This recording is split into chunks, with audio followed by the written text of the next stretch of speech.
Olá, bem-vindos à nossa porção semanal. De acordo com o livro do Zohar, olá, Dr. Lightman. Esta é a porção de Mishpatim, que tem um conjunto de leis muito elaboradas sobre os escravos hebreus, leis entre homem e homem, servas hebreias, multas, assassinato, roubo. E na maior parte do caso, a Torá descreve como uma pena de morte. Declara como tratamos as viúvas, a proibição de ofender o Criador para que o povo de Israel seja um povo sagrado. O que é que tudo isto significa, Dr. Lightman? Esta é uma porção muito, muito, muito complicada. E verdadeiramente, tal como disse de forma linda, somos um povo muito antigo, somos um país muito único e, de acordo com as leis, se as mantivéssemos mesmo um pouquinho, veja o que acontece, mesmo um escravo. Aquele que compra um escravo compra um rabi. Se insulta alguém, se prejudica alguém, veja as leis que temos. Veja o sistema de leis hoje, como tudo está apodrecido, como tudo é baseado em suborno. E aqui a Torá fala de julgamentos e justiça e avisa o homem para não seguir a maioria se estiverem errados. Como resistir? E mesmo se odeia alguém e se o prejudica, como tem que se relacionar com os danos que causou, com o seu burro, como libertar os escravos, como não prejudicar a propriedade dos seus vizinhos, acerca da Shemitah, ou seja, ações na terra, abster-se de cultivar a terra por um ano, se tiver escravos também, e como deve tratar as pessoas e o Criador quando as pessoas insultam o Criador, amaldiçoam o Criador, os que leem a fortuna, o que fazer acerca deles. O que deve ser uma justiça justa, olho por olho, tudo tem que ser muito medido. Como vir 3 vezes ao ano ao templo, acerca do Maaser, o dízimo, e eventualmente Moshe sobe a montanha novamente por 40 dias e recebe as segundas tábuas.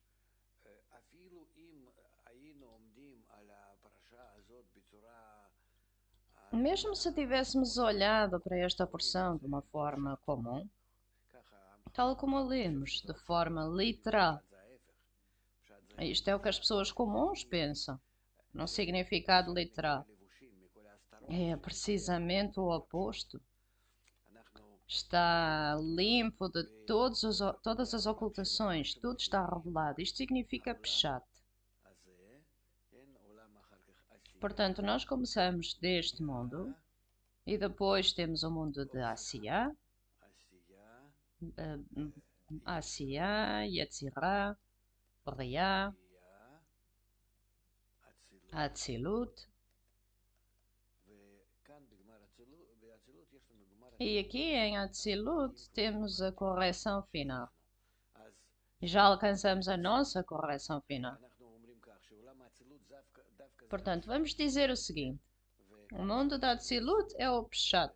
ou seja, o revelado. E aqui é Remes Rush Sod. E aqui é o segredo. Ou seja, nós nem sequer tocamos no segredo da Torá. Porque só de segredo é. Tudo está revelado, tudo está oculto, tudo é um segredo. Do que é que estamos a falar?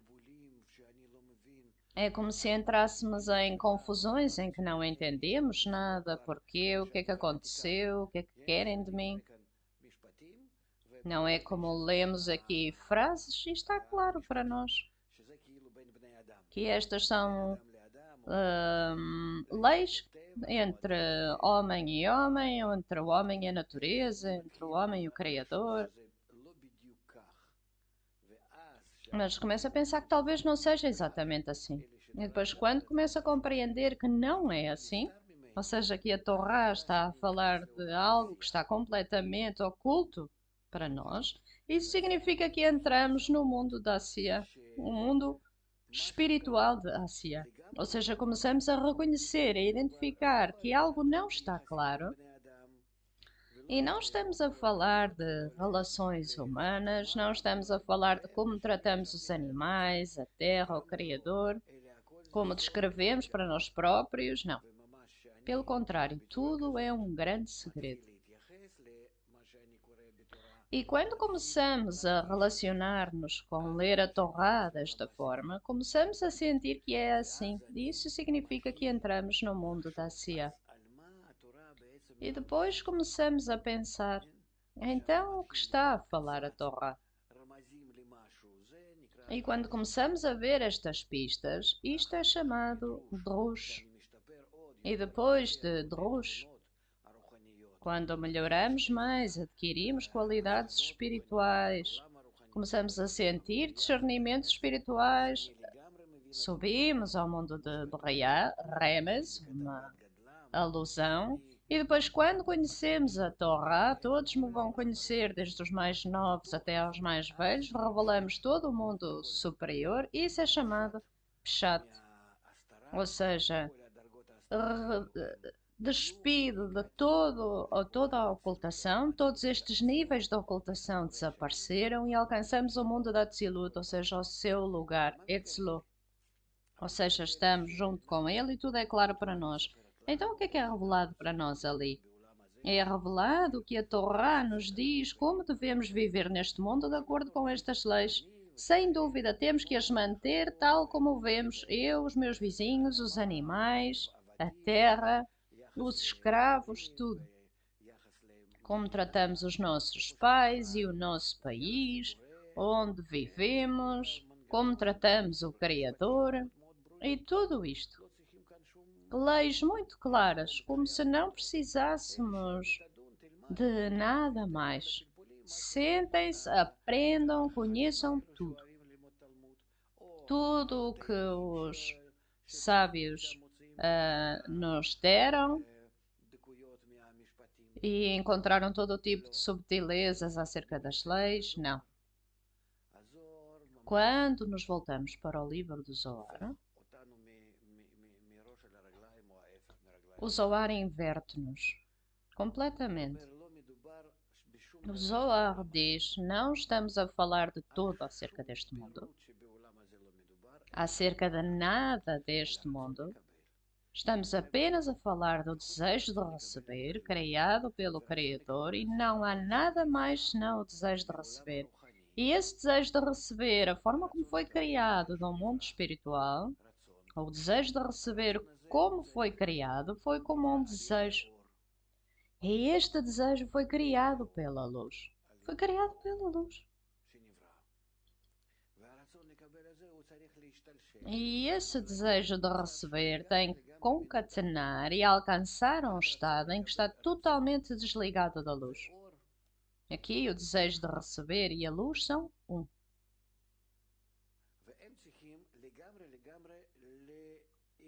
E temos de completamente dividir e distanciar-nos uns dos outros, descobrir quão opostos são um do outro, porque a luz criou o desejo. É como um bebê, é como um feto no ventre da mãe.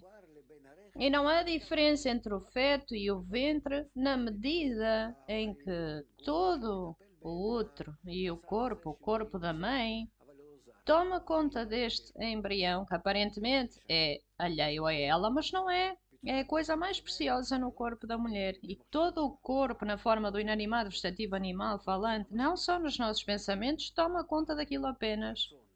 E portanto é completamente um. O desejo e a luz são totalmente um. E desta forma, a criatura não está lá onde está. Pelo contrário, temos que alcançar um estado em que a criatura vai ser revelada como tendo a sua própria autoridade. Tem que distanciar-se do Criador. Portanto, digamos que a luz está aqui. E o desejo deveria estar aqui. E então dizemos, isto é uma criatura. E porquê? Porque então, porque essa criatura vai ser oposta, vai ser Ba em aramaico, significa fora do Criador, e vão ser como mais e menos totalmente opostos um ao outro. E então a criatura que é oposta ao Criador, quando vai começar a descobrir que é oposta ao Criador, isso não é fácil. Pelo contrário, existem tais fenómenos que a criatura vai começar a elevar-se e sentir que existe. Que existe na forma do inanimado, vegetativo, animal, e então vai alcançar um nível falante. Com licença. Medaber, falante. Falante é um nível que já começa a pessoa a conhecer-se. Não vive apenas como um cão ou um gato. Quer dizer, vivem, mas não sabem. Não sentem e não pensam no facto de que estão vivos. Também existem pessoas assim, também no nível falante. Existe o inanimado, vegetativo, animal e falante, e apenas no nível falante do falante é que a pessoa começa a pensar: e a minha vida? E porquê é que eu existo? E qual é o sentido de tudo isto? Portanto, quando começamos a pensar acerca do nosso nível para além da nossa existência, daquilo que precisamos para a nossa existência normal, eu vivo, está tudo bem. Não, não, não, não. Eu quero saber o que é que significa a vida, porque é que vivemos. Quando já estamos a pensar em algo mais elevado, significa que queremos alcançar a cabeça, o rosto do nosso estado. É entender de onde vimos, quem determina as coisas, quais são as leis, qual é a essência da vida. E então, ao homem que tem esta pergunta é chamada ao ponto no coração. E portanto, o que é que acontece? Temos a revelação de um sistema especial da sua atitude para com a luz. Vamos passar deste momento daqui para a frente. Somos semelhantes à luz. Deste lado temos níveis sobre níveis, 125 níveis de luz. 125 níveis de luz. O que é que significa luz? Doação. A qualidade da doação. E depois, correspondente a essa qualidade da doação, temos constantemente que mudar. E as mudanças pelas quais temos que passar, comparativamente à luz, são chamados Mishpatim, o nome desta porção. E estes estados pelos quais vamos passar de um estado para o outro são chamados reencarnações. E a qualidade que temos em cada momento é chamada a nossa alma. Portanto, estamos a falar acerca das reencarnações das almas. E isto é basicamente uma ação pela qual passamos ao manter-nos, ao sustentar-nos, primeiro somos escravos e depois um escravo hebraico e depois como uma filha que é vendida para a escravatura e depois como um filho para com o seu pai e mãe e muitas mais coisas. E somos compostos de todos estes estados de um burro, um campo, Cohen, sacerdote, Israel, todas estas coisas. Ou seja, no geral, o que a Torá nos fala é como temos que ajustar a nossa alma, o nosso desejo, que é muito complicado. De cada vez perante a luz a qualidade da doação. E o Zohar fala de forma aberta, exatamente de como começar. É uma pena não termos impresso desde o início desta porção, Mishpatim, quando entramos no Zohar. Sim, temos uma parte da porção em que diz, Dr. Lightman, não, mas ele explica o que fala acerca da reencarnação das almas. Não. Então não tiraram do início da porção, porque ali no início da porção, no item 1 desta porção, o Zohar diz que nós estamos a falar de reencarnações apenas. E temos que nos relacionar com elas e não há cá escravo, mulher, marido, filha, nada. Estamos apenas a falar do homem que passa no seu desejo de receber por uma escravatura completa ao longo de toda a porção. Como é que nós avançamos? Está escrito de uma forma muito consistente que avançamos do mais afastado, do nível mais afastado do Criador, para o nível mais elevado. E no final da porção, Moshe sobe a montanha e novamente recebemos os 10 mandamentos. E esta é a essência da porção. Todas as porções pelas quais temos que passar, estes 125 níveis até à correção final, tudo é estabelecido nesta porção. E é por isso que é chamado Mishpatim. Temos que ser o nosso próprio juiz. A Torá fala de nós. Nós temos que colocar guardas em cada portão. Nós temos que fazer cada frase, cada julgamento que foi decidido nesta porção, aquilo que podemos avançar, aquilo que temos que pôr de lado, que é o coração de pedra, podemos avançar com o escravo, ou seja, deve estar presente apenas no nosso desenvolvimento, mas não podemos determinar nada por nós próprios. Ou seja, há um rojo, uma cabeça acima dele que decide, ele prostra-se perante esse rocho e avança assim, ou seja, tudo está dentro do homem. E o homem é chamado um pequeno mundo. E portanto, uma criada, uma serva, um escravo, o seu mestre, a viúva, tudo.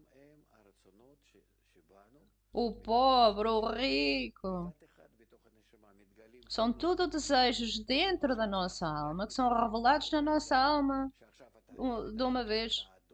Nós avançamos de um nível para o outro, somos um escravo, um Cohen. Não. Em cada estado, somos compostos de uma só vez de todos estes desejos. E cada um tem o seu estado. E no fundo, quando eles dizem que o homem é um pequeno mundo, estamos a incluir num só estado todos eles. E até não os organizamos e fazemos um cálculo com cada desejo de acordo com o que está escrito aqui. Não é que fazemos um julgamento, este desejo tem que ir assim, aquele desejo tem que ir assado, este viramos ao contrário. Temos que fazer algo. Não podemos fazê-lo. Cada desejo precisa de ser examinado em comparação com a luz do lado direito. Portanto, à direita temos que extrair a luz que nos vai influenciar, que vai influenciar o nosso desejo. E depois na tua luz vamos ver a luz. E então vamos fazer este julgamento em nós próprios e vamos exigir que a luz venha por 2 vezes e que realize correções em nós. E depois das correções vemos que já existimos, ou seja, que o julgamento já foi feito. E então merecemos alcançar o preenchimento e, portanto, a luz vem pela terceira vez. Portanto, a primeira vez a luz vem e revela o reconhecimento do mal, a segunda vez vem e corrige-nos, e da terceira vez vem e preenche-nos. Portanto, normalmente temos três estados e subestados em que passamos de um estado para o estado a seguir e ao fazê-lo completamos o nível e passamos para o nível a seguir. Isso significa que completamos a reencarnação, completamos trabalhar com este pacote de desejos que foi revelado num certo nível, neste momento, no lugar onde estamos. Estes são os julgamentos ou as ordenanças, a justiça. Bem, eu penso que os amigos que nos ouvem podem abrir o livro do Zohar com o comentário e ler em hebraico como o Bala Sulam explica e como diz que estamos apenas a falar da reencarnação das almas. Toda a porção fala apenas da reencarnação das almas. É muito interessante, normalmente estamos a falar de reencarnações porque de todas as vezes passamos de um nível para o outro, de um estado para o estado a seguir. Isto são tudo reencarnações. Quando estávamos no estado 1 e passamos para o estado 2, isto é a reencarnação. Do estado 2 para o estado 3, continuamos a elevar-nos em níveis. Ou seja, descemos do alto. Da mesma forma, agora temos que voltar, temos que ascender de baixo para cima, exatamente pelos mesmos passos. E, portanto, tudo está definido. Apenas temos que extrair a ação da luz para fazermos o escrutínio, para fazer um julgamento justo. Não podemos ler na Torá o que é um julgamento. Temos que descobrir juntamente com a luz. E como nos ajustamos à luz. E quando alcançamos a compatibilidade completa com a luz, sabemos que isto é o que está escrito na Torá. E o que é que está escrito? Isto é o que está escrito. Não temos que ler os livros. Isto vai acontecer dentro de nós. Temos apenas que manter o mesmo nível que está escrito ali. E quando o subimos, descobrimos em Tagin, Otiot, Tagin, todo o Tanta, ou seja, descobrimos toda a essência do julgamento. E isto é como avançamos. Apenas depois deste julgamento estar completo, na revelação do mal, a sua correção completa, então avançamos. Avançamos de um escravo hebraico, e este é o estado com o qual a porção começa, até Moisés subir a montanha e está lá por 40 dias e 40 noites. Ou seja, transcender ou a preparação para a ascensão, para subir aquela montanha, é manter todo este julgamento dentro do homem. Isto é a correção do homem. Não é fácil, certo? Mas vemos, é da forma como funciona. Isto é depois de todos receberem. Eu posso ver isto na vossa cara, que eu não fui preciso naquilo que disse. Bem, se concordarem em passar por todas estas reencarnações para corrigirmos a nossa alma, que ouviram agora e que alcançaram a essência das correções, ainda não as concretizaram. As correções são realizadas mais tarde. Mas se concordarem com todas estas coisas, então são recompensados que o vosso ponto no coração, este ponto vermelho aqui, suba a montanha e em 40 dias e 40 noites conecta-se com a qualidade da Bina, a doação, e recebe lá toda a luz que exigimos para manter estas leis.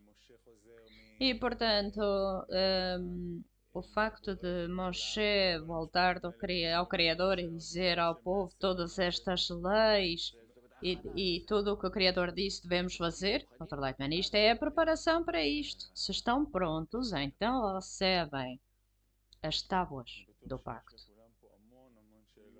Bem, estou certo que todos aqui têm muitas perguntas, portanto passei o microfone. Amigo, o que é esta questão do escravo? É muito interessante, porque na Torá o escravo hebreu fala-se tanto, mesmo tem tantos direitos, mesmo mais que o seu mestre.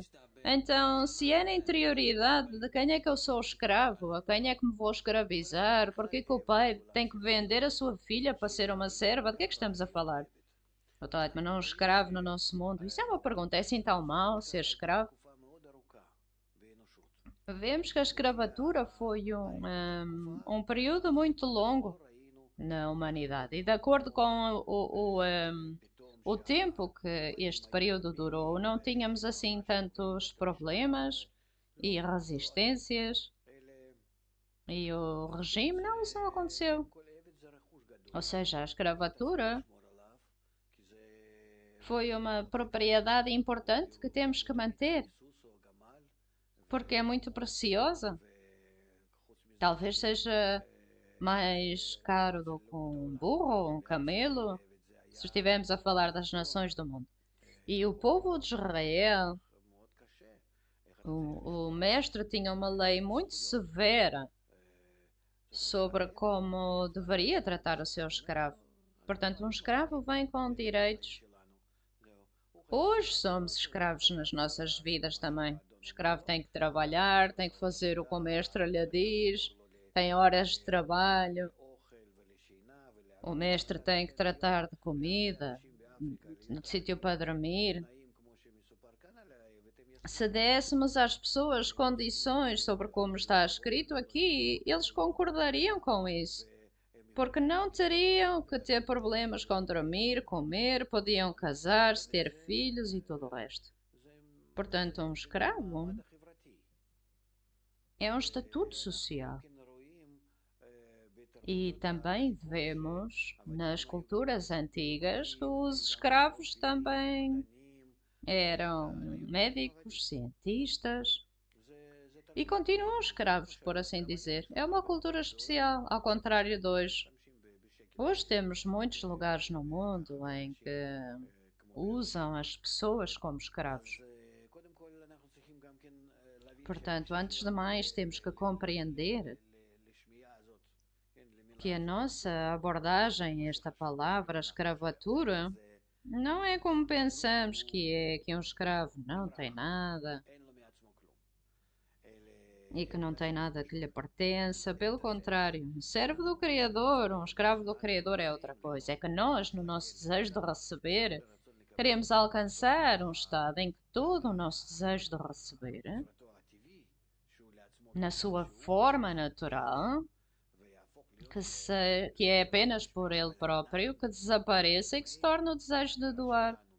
Mas nós próprios, no nosso reconhecimento, no nosso entendimento, queremos mudar esse mal. E isto é aquilo que estamos a falar, ou seja, o escravo aqui,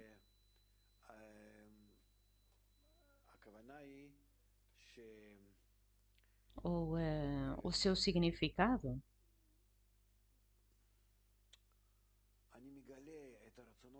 Bem, nós descobrimos os nossos desejos que não podem fazer parte da espiritualidade mais do que na forma de escravatura.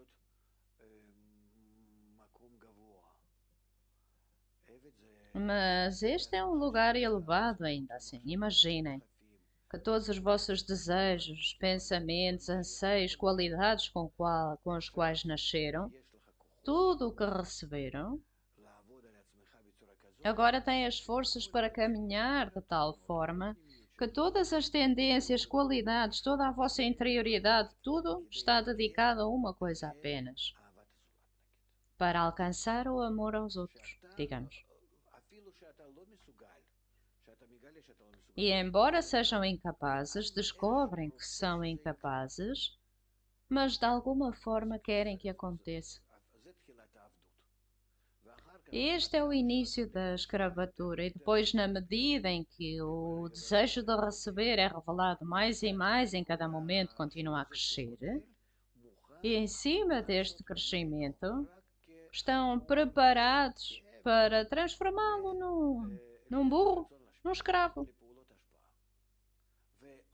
para atos de doação. E que vamos funcionar apenas na direção da doação a partir de agora.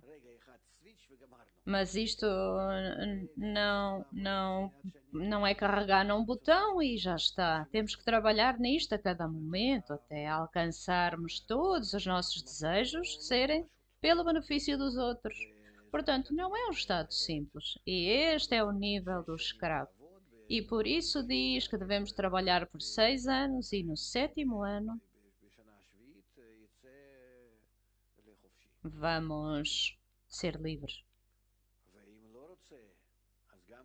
E se não quiser, o que é que significa que não quer? Significa que já tem uma esposa, filhos e ama a sua esposa, ama o seu mestre. Temos que ver o que é que tudo isto significa.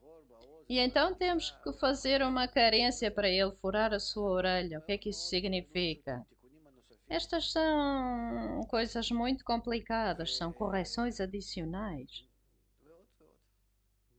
E mais e mais.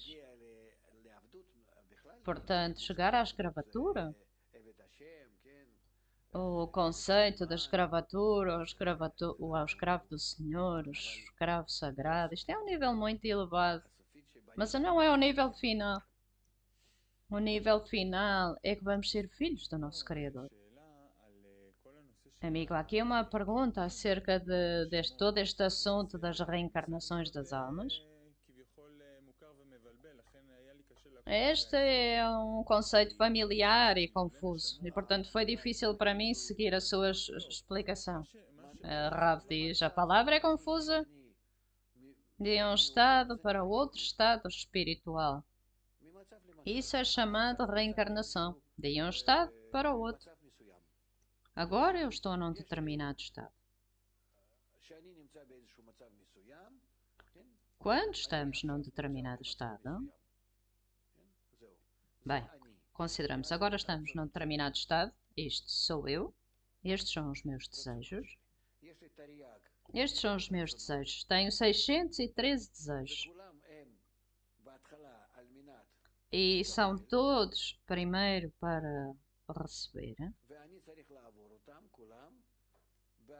E temos que passar por todos eles e transformá-los para a intenção de doar. 613 desejos. E então pegamos em todos estes desejos, um por um, e examinamos todos estes desejos. Portanto, se temos 613 desejos, então temos 613 intenções para receber. E temos que alcançar 613 intenções para doar. E portanto, peguei em todos estes desejos, com todas estas intenções e fiz correções. Ou seja, não corrigimos o desejo em si próprio. Temos 613 desejos aqui e ali. Mas ao invés, mudei a intenção de receber para doar. E portanto, mudo-as de receber para doar.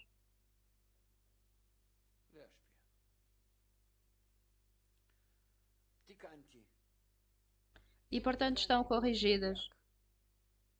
Se corrigimos todos os 613 intenções de um estado em que estávamos aqui, corrigimos todas elas, isso significa que passamos por uma reencarnação. Portanto, esta é a primeira reencarnação. É isso. Agora eu completei isto. Corrigi completamente. Agora o meu próximo estado é-me revelado. Novamente. 613 desejos com intenções de receber. passá-las para a intenção de doar. E novamente temos que as corrigir, e isto é chamado a segunda reencarnação. E isto é como temos que passar por quantas? 613. Não, não 613. Nós temos 613 órgãos. 248 e 365. Ramar mais Chassá.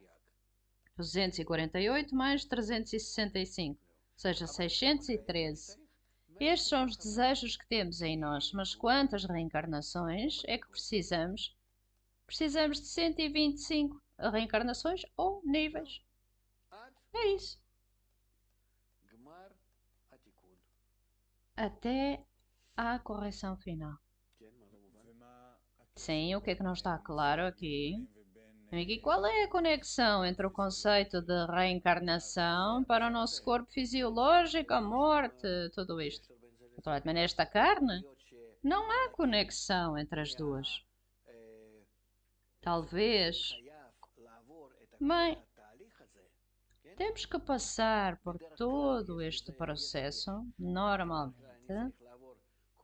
Existem casos diferentes, mas normalmente tem que passar por todo este processo enquanto vivemos neste mundo. Está claro aquilo que eu estou a escrever? É difícil para mim ver. Portanto, se fiz parte e parte ainda não fiz, nasce novamente e novamente até completar todo o processo. Mas normalmente, bem, nós não compreendemos isto muito bem, não podemos compreender isto, mas o principal para nós é começar a estrada e depois vai correr tudo bem. Sim? O amigo explicou anteriormente que temos que corrigir os desejos. Em todas as reencarnações temos que corrigir todos os desejos. Todos os 613 desejos que compõem a nossa alma por este momento. Então, se os corrigir, por que é que tem que passar isto outra vez, outra vez, outra vez? Mas são 603 outros desejos. Ontem tinha os desejos de ontem, hoje já é diferente. Tem uma nova percepção, uma nova visão, um novo pensamento. Acerca de tudo, pensamos de forma diferente agora, já temos um preenchimento diferente. As nossas 613 qualidades são diferentes na sua essência. É um novo homem, todos os dias é um homem novo. E, portanto, embora sejamos compostos por 613 desejos, que são órgãos no nosso corpo fisiológico, 248 e 365, órgãos e tendões, mas eles mudam e crescem em qualidade, não em número, mas em tamanho, na sua qualidade. Caso contrário, como é que alcançaria a correção final? O que é que significa que ascenderia de dia para dia? Nós vemos que esta porção de Mishpatim é algo bom, é lindo. Já estamos a começar a relacionar-nos com a interioridade da Torá. Sim, professor? Amiga, eu gostava de fazer a pergunta: por que é que temos uma multiplicidade tão grande? Por um lado, os desejos são 613, é um número substancial.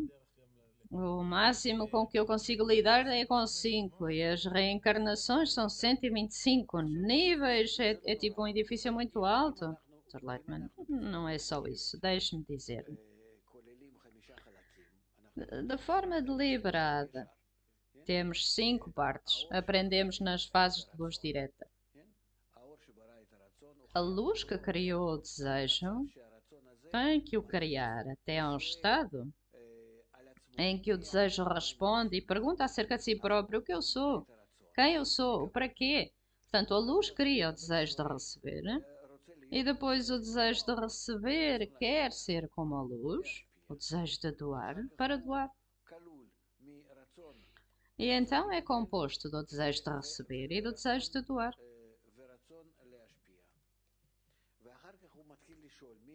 E depois começa a perguntar quem sou. Começa a perguntar acerca da sua raiz, da luz que o criou, quem eu sou, de onde é que eu venho, quem sou eu comparado com a luz. E portanto essa última berriná, que é chamada a quarta, é compelida a estar aqui. E apenas acerca disso podemos dizer que é a criatura, porque a criatura pergunta a si própria acerca do Criador. Sente-se diferente do Criador. Sente, não, esperem aí. Existe aqui alguma espécie de... Existe aqui algo aqui que me é externo. Alguém me criou. Alguém quer algo de mim. E o que é que eu quero dele em troca? E portanto esta é a última berrina. E é a quinta berrina a partir da luz. Mas é a única berrina que fala, pergunta acerca de si própria. E para perguntar as coisas certas, divide-se em 5 mais partes, porque tem que realizar um padrão, como primeiro, segundo, terceiro e quarto berrinote, para compreender o que está fora de nós. E, portanto, constrói nela um padrão e desse padrão senta, isto é o que me aconteceu, isto é como ele me criou. Para quê? E em 5 padrões adicionais começa a compreender fê-lo para que eu possa voltar para ele, para o seu nível. E então temos 5 vezes 5 vezes 5. E portanto você aprendeu na universidade, sabe que isto multiplicado são 125. Isto é algo necessário.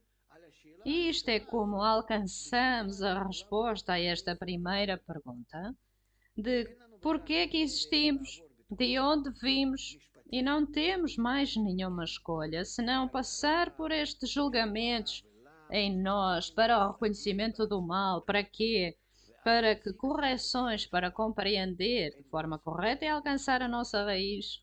É como funciona 125 vezes. Mas de onde é que vem o 613? Também aprendemos que não podemos sentir a nossa vitalidade de acordo com a luz, menos do que sermos compostos no nosso desejo de 248 mais 365. Porquê? Bem, até poderiam ser 1000, mas estes desejos adicionais não podemos alcançar até ao final da correção. Mas quando alcançarmos a correção final, vamos alcançar mais. Amigo, eu gostaria de dizer neste caso, então, o método é baseado em algum escrutínio? Há uma estrutura aqui que talvez sejamos construídos desta forma que sem nos relacionarmos para a estrutura não podemos avançar. Dr. Leitman, claro que sim. Amiga, então isto é uma verdadeira ciência. Dr. Leitman, claro. Claro que é uma verdadeira ciência. Amiga, eu estou interessado no que acontece ao meu corpo depois dele apodrecer no chão, depois de se desintegrar. Dr. Leitman, pode deixar o seu corpo agora, para que é que precisa dele? Amigo, os meus pensamentos e desejos, Dr. Leitman, os seus pensamentos e desejos não estão no teu corpo. Vamos substituir tudo, mesmo o seu cérebro. Senão hoje até amanhã vai ser possível. Hoje já podemos cortar partes do corpo e substituí-la. E amanhã vamos ser capazes de cortar 100%. E agora pergunto onde é que estão os meus pensamentos? O que sou eu? O que é que sobra? Tiraram tudo de mim. O que é que me sobra? Onde é que eu estou? E então vai descobrir que está fora do seu corpo de todas as formas e que esse corpo vive ao seu lado como um animal. Tem um cão ou um gato? Vivem consigo? É a mesma coisa com o seu corpo. Mas agora está conectada a este corpo de tal forma que sente que você e o seu corpo são um. Vê como as pessoas caminham os seus cães? Veem que ele e o cão são o mesmo, estão tão ligados um ao outro e é o mesmo connosco e com o nosso corpo. Mas vai chegar o dia e vamos vê-lo nas cirurgias e em todas as coisas do género de transplante de órgãos, que nós não estamos presentes no nosso corpo de forma alguma. Apenas nos habituamos a esse animal estar connosco em tal nível que, bem, somos o mesmo. Bem, você não se acredita em mim, não é?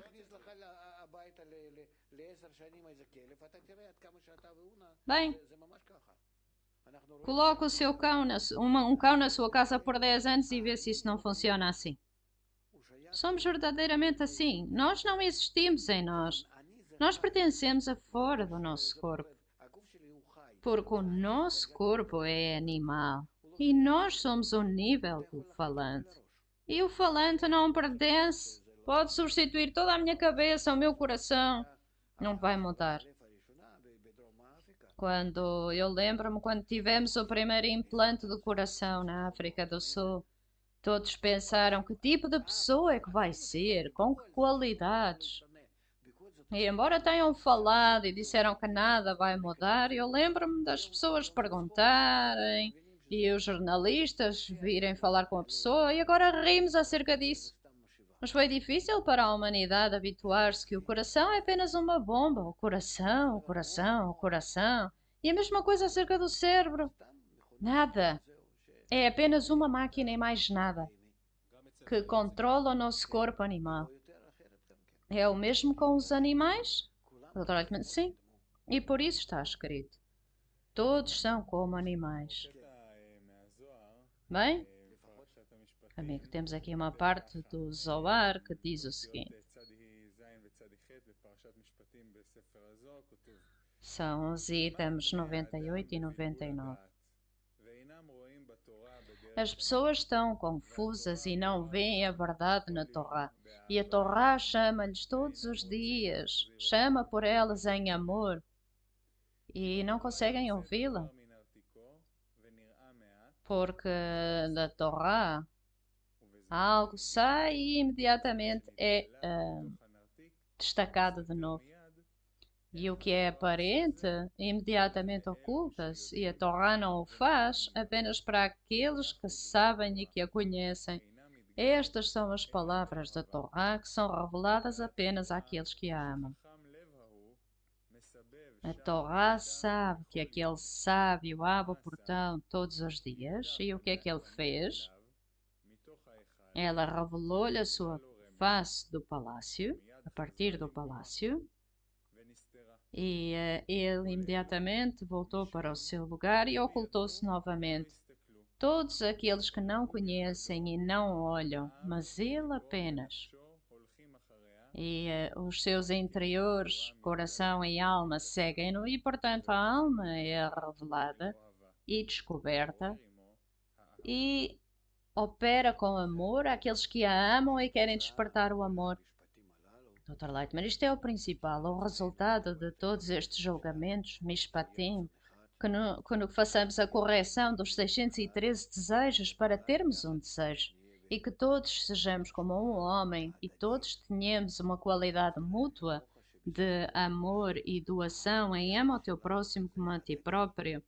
E esta atitude mútua, este amor mútuo entre nós, seja semelhante como o Criador se relaciona conosco nesta intensidade. E isto é como revelamos em nós a qualidade conclusiva da doação, que é chamado Criador. E isto é algo que temos que alcançar. E quando esta qualidade nos governar, este estado vai ser chamado de adesão. E esta é a conclusão de todo o processo pelo qual temos que passar, o processo de correção.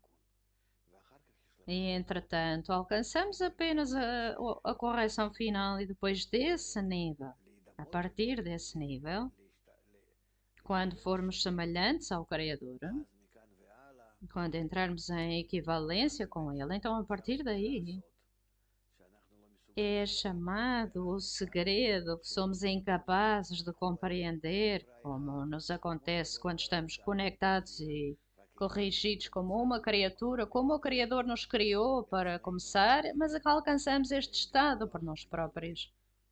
E então aí alcançamos a revelação desse nível, o lugar de nascimento. Ou seja, alcançamos o estado daquilo que nos deu origem. E a partir daí existe a ascensão, após a ascensão, que não sabemos o que nos vai acontecer a seguir, mas com certeza que isto é sem qualquer revelação do mal, porque corrigimos o mal completamente. E ascendemos a tais níveis a tais dimensões e espero que o alcancemos rapidamente. E, portanto, estes julgamentos pelos quais passamos, as reencarnações pelas quais passamos, trazem-nos ao estado correto, à correção final. E a partir da correção final, começamos verdadeiramente a passar níveis de interioridade. Sim? Amigo, eu gostava de perguntar, ainda temos algum tempo. Temos aqui mais perguntas. No primeiro desenho, doutor Leitão, espero que desenho é que quer dizer. Amigo, aquilo que nós julgamos, foi o que eu ouvi dizer. Como é que eu posso julgar? Que ferramentas é que eu tenho para me julgar? Ah, a luz, a luz, a luz. Veja o que acontece. Apenas através da luz que vem do alto,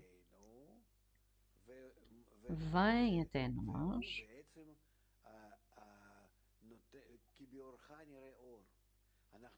E na sua luz veremos a luz. Sabemos como nos julgar? Quem somos nós? O suborno cega-nos e o nosso ego, os nossos cálculos, o que está próximo, o que é meu, o que é teu, não sabemos como fazer nada, apenas a luz que vem. Apenas a luz é capaz de nos dar o cálculo certo. Apenas a luz.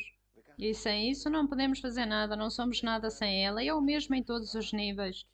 E aqui o principal é um grupo de apoio, porque sem o apoio do grupo, o homem alcança um grande desespero. Eu não sei como explicar isto. Parece que corrigiu o seu ego, que pode partilhar coisas com os seus amigos e com todos, e está tudo bem. E elevou-se acima disso, e no dia a seguir, novamente e ainda pior. E depois, no outro dia, novamente e ainda pior. E apenas o apoio do ambiente que o sustenta e que lhe diz: esta é a forma como temos que seguir.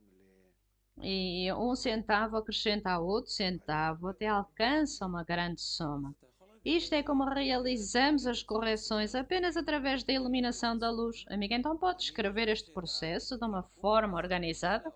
O desejo é revelado em nós, sinta a corrupção e depois volta-me para a luz. O que é que significa voltar-me para a luz? O que é que faz exatamente? Como é que me alcança? Dr. Leitman pede a uma força externa. Pede por apoio, porque é incapaz. É incapaz de lidar com coisas em si próprio. E depois, como resultado do seu desespero, alcança um clamor, um grito, e o povo de Israel gemeu pelo trabalho. E depois a luz é revelada com esses desejos que são chamados o povo de Israel. A luz é revelada nestes desejos corruptos e depois percebem que estão imersos no mal e depois alcançam a bondade. Portanto, o homem que começa o caminho de uma forma ingênua chega a um lugar onde se fala da correção. Tente pertencer a esse lugar. Tente abrir os livros, ouvir o nosso canal da televisão, viver nesse conceito. E vai sentir como vai operar em si e de repente, entendi algo, senti algo, descobri algo, coisas boas, más coisas, coisas novas. Para nós próprios, para a nossa observação do mundo, de como o mundo à nossa vida se comporta, e todas as coisas são reveladas apenas como resultado da conexão a um estudo, a um grupo que estuda, e através desta transmissão que está sempre aqui para nós. É como funciona, não temos mais nada e não precisamos de mais nada, isso é chamado ambiente, e nós avançamos apenas através do ambiente. Sim, Nive, temos aqui algo muito especial e curto. Está escrito no Zohar, Mishpatim, o coração vê, o coração sente, o coração entende, o coração sabe. E no coração Todos os sábios do coração receberam sabedoria, e portanto, Rohma, sabedoria, nem sabedoria do coração, no qual o céu e a terra foram feitos, e o tabernáculo foi feito neles. Dr. Lightman, isto é uma coisa maravilhosa que existe a sabedoria no coração, porque o coração é a emoção, e normalmente a emoção desliga o intelecto desliga a emoção. Eles entram em apenas quando trabalhamos com as três linhas, temos o intelecto e o coração que se apoiam e que trabalham em conjunto. E quanto mais emoção temos, mais intelecto temos para concretizar essa emoção corretamente e para ter o preenchimento. Emoção é um desejo. E de acordo com o tamanho do intelecto, a emoção se desenvolve. Ou seja, na corporeidade cancelam-se, mas na espiritualidade é o oposto. Apoiam-se mutuamente. E então tornamos-nos ricos, maiores, mais grandiosos e desenvolvemos também ferramentas emocionais e junto com isso o intelecto cresce. Um intelecto grande, forte, um intelecto muito complicado de acordo com a emoção. Compreender como sentimos, concretizar os nossos sentimentos corretamente. Apenas na sabedoria da Kabbalah pode acontecer, ou seja, a sabedoria do coração, a sabedoria da recepção, como receberem sabedoria, para que a luz de Rohma possa revestir a luz de Hassadim. Hassadim é a emoção, Rohma é o intelecto, e ambos revestem-se mutuamente e trazem-nos completude e perfeição. Portanto, vamos alcançar bons julgamentos, amigo, com esta explicação maravilhosa da porção Mishpatim. Agradecemos a todos os que participaram. Obrigada, Dr. Lightman. Obrigada a todos. Shabbat Shalom.